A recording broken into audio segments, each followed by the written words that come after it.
ఏవైతే social media కార్యకర్తల అరెస్టులు ఏవైతే జరిగినాయో వైసీపీకి సంబంధించి అరెస్టులకు సంబంధించి మాజీ మంత్రి విడుదల రజనీ మాట్లాడుతూ ప్రస్తుతం వాళ్ళ టైం నడుస్తుంది, ఏదో ఒక రోజు మాకు కూడా టైం వస్తుంది, ఎవరిని కూడా వదిలిపెట్టమని అయితే ఆమె వార్నింగ్ ఇస్తుంది.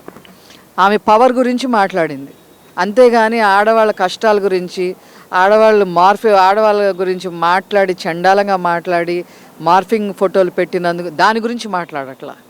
ఒక మంత్రి అయ్యుండి ఆ విడుదల రజని ఇప్పుడు మాది టైం కాదని మాట్లాడుద్దా? కొద్దిగా సిగ్గుందా? ఆమెకి సిగ్గుందా? ఎవరైనా సరేనండి సోషల్ మీడియాలో దుర్భాషలాడి బూతులు తిట్టి అనరాని మాటలని మార్ఫింగ్ ఫోటోలు పెట్టి ఇష్టం వచ్చినట్టుగా మాట్లాడినప్పుడు ఎవరి మీదైనా యాక్షన్ తీసుకుంటాం. మీకు ఈరోజు చెప్తున్నా, ఇంతకుముందు షర్మిల గారు జగన్మోహన్ రెడ్డి వాళ్ళకి అంత సత్సంబంధాలు ఉన్నప్పుడు తన గురించి ప్రభాస్ అనే వ్యక్తి ఎవరో ఉంటే తన గురించి ఏదో ట్రోల్ చేస్తే ఏడుస్తూ వాళ్ళ హస్బెండ్ని పెట్టుకొని ప్రెస్ మీట్ పెట్టింది. ఆనాడు చంద్రబాబు నాయుడు గారు, నారా లోకేష్ గారు స్వయంగా మమ్మల్ని మీరు షర్మిల గారికి మద్దతు పలుకుతున్నాం ఈ విషయంలోని చెప్పమని ప్రెస్ మీట్ పెట్టమని ఓపెన్గా సోషల్ మీడియాలో చెప్పమని చెప్పారు వాళ్ళు. మేము చెప్పాం, మేము మీకు అండగా ఉంటామని మేము తెలుగుదేశం పార్టీ సభ్యులుగా మేము చెప్పాం. మేము చెప్పిన తర్వాత నారా చంద్రబాబు నాయుడు గారు బయటకు వచ్చి ఈ విషయంలో ఊరుకునేది లేదు, షర్మిల గారి మీద ఎవరైతే అబాండాలు వేసి సోషల్ మీడియాలో అసభ్యకరంగా పోస్టులు పెట్టారో వాళ్ళని శిక్షించడానికి మేము కూడా మద్దతు తెలుపుతున్నామని చెప్పారు.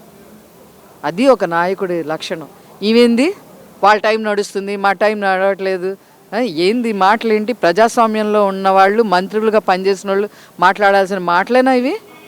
అంటే మరోవైపు మాజీ మంత్రి రోజా కూడా మాట్లాడుతున్నారు, ఏ ముహూర్తాన చంద్రబాబు ఈ రాష్ట్రానికి ముఖ్యమంత్రి అయ్యాడు, ఏ ముహూర్తాన పవన్ కళ్యాణ్ డిప్యూటీ సీఎం అయ్యాడు, ఏ ముహూర్తాన లోకేష్ ఐటీ మినిస్టర్ అయ్యాడు, అప్పటి నుండి కూడా ఈ రాష్ట్రంలో మహిళలపైన దాడులు జరుగుతున్నాయి, అరాచకాలు జరుగుతున్నాయి, ఒక మహిళ అయ్యింది నాకు చాలా బాధగా ఉందనేసి అయితే రోజా వాపోతున్నారు.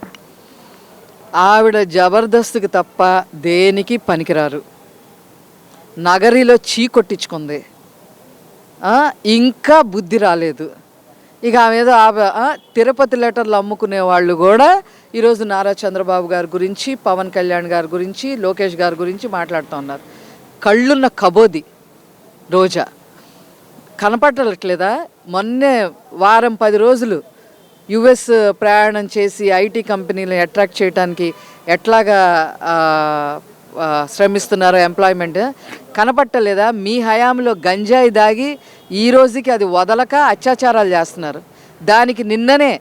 దానికి ఒక టాస్క్ ఫోర్స్ ఏర్పాటు చేయాలి అని చెప్పి నిర్ణయం చేసుకొని నిన్ననే ఈగిల్ టాస్క్ ఫోర్స్ అని పేరు కూడా పెట్టి మరి ముందుకు తీసుకెళ్తా ఉన్నారు. ఆ విషయం అది మీకు గుర్తులేదా? ఈ నార్కోటిక్ సెంటర్ని ఏకంగా అమరావతిలోనే, అట్లాగే వాటికి సంబంధించిన మిగతా శాఖల్ని కూడా వేరే జిల్లాల్లో పెడతానికి నిర్ణయించారు. అది నీకు కనపడతలేదా? అత్యాచారాలు దాడులు ఎందుకు జరుగుతున్నాయి? నీ హయాంలో ట్రాఫిక్ సిగ్నల్స్ని కూడా తీసేసి వైసీపీ వాళ్ళే ఇందులో ఇన్వాల్వ్ అయ్యి గంజాయిలు అమ్మారనే విషయం మాకు గుర్తుంది. నీకు గుర్తున్నా గుర్తు లేనట్టుగా బిహేవ్ చేసి ఏదో ఒకటి మాట్లాడాలి కాబట్టి మాట్లాడితే మాత్రం ఖబర్దార్ రోజా.